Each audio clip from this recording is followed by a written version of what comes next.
welcome back. I made it on the boat today. So, first thing, I got a couple of improvements.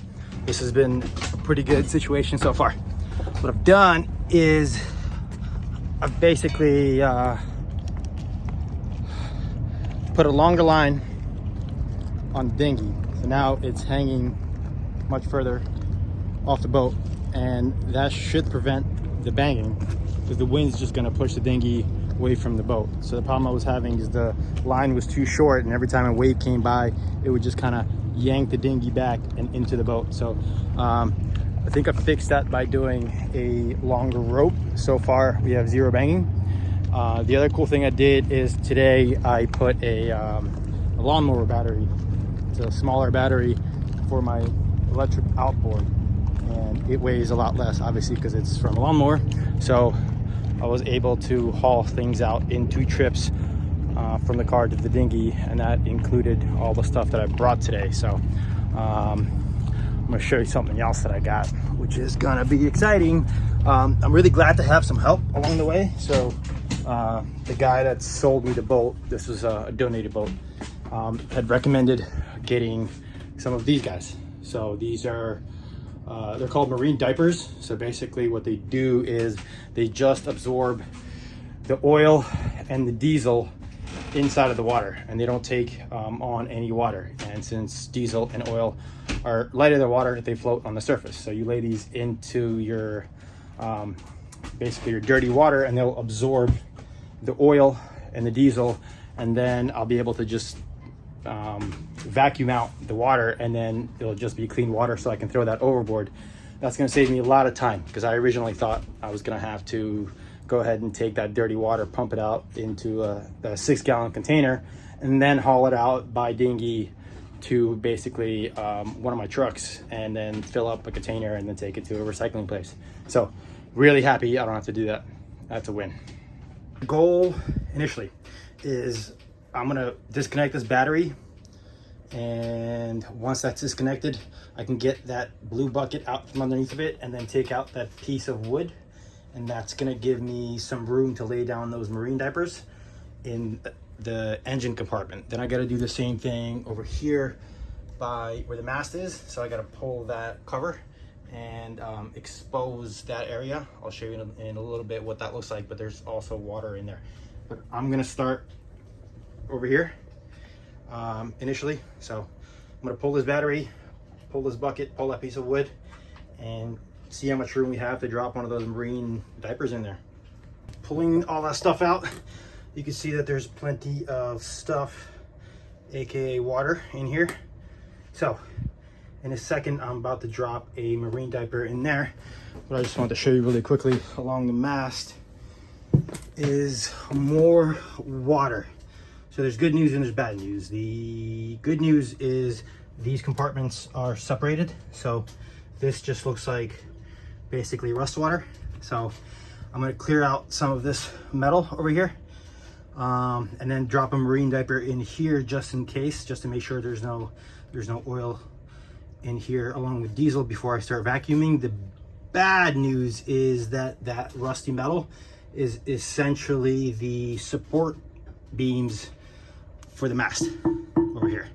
So basically for this boat, the way it was constructed is there was a cast iron keel, and then the mast is set in the keel, and then they put these heavy duty basically C-beams all along the length of the keel to reinforce the mast. So good news is doesn't look like this water is that contaminated.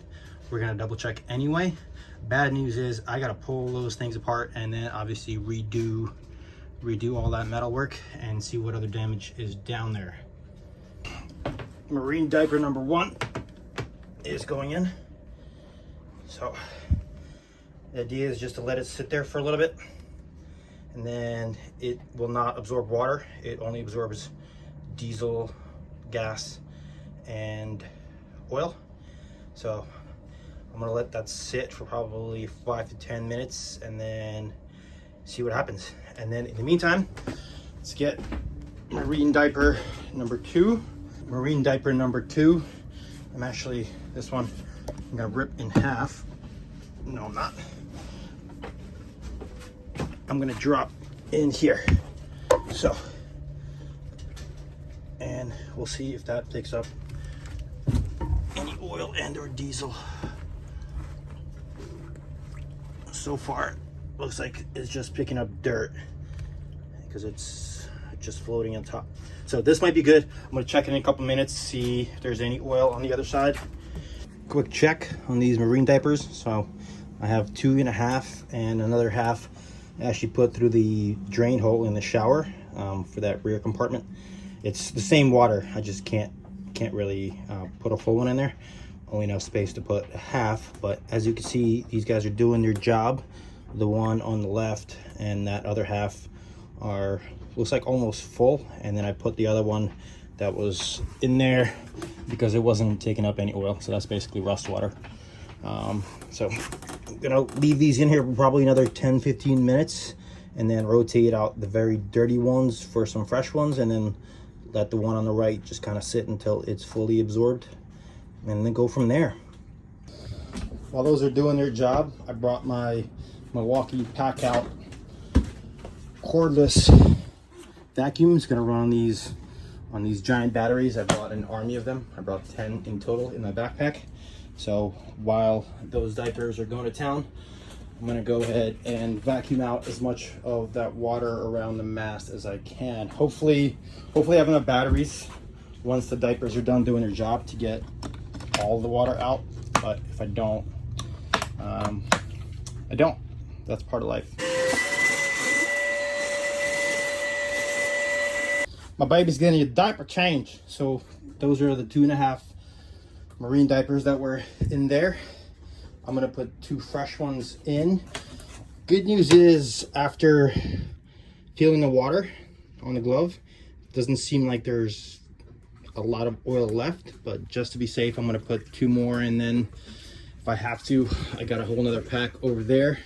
I really just want to make sure this water is clear before I start vacuuming out and then dumping it overboard. Don't want to contaminate these oceans. After a bunch of sets of these marine diapers, I think I've got all the contamination out. So it's like the water is just running off these diapers. So I think contamination's gone. I can start vacuuming out. That's good news. Yay. The sun is about to go down. I forgot my headlamp today, which is a stupid mistake. I put it on charge yesterday and then left it at home. So the game plan for exfil is just to get as much of the wood that I got from the rebirth out with me on the dinghy. I got some of it loaded up and ready to go. So let's walk over to the dinghy.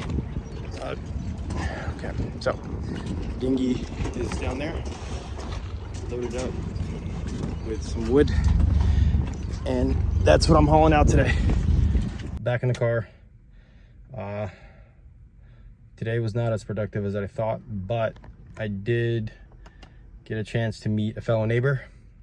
So she's about a boat away from me. She's very nice. She promised to come on board tomorrow and kind of check out the boat and teach me a little bit about boating, because once again, I'm brand new at this. So that's it for today. Thank you, guys.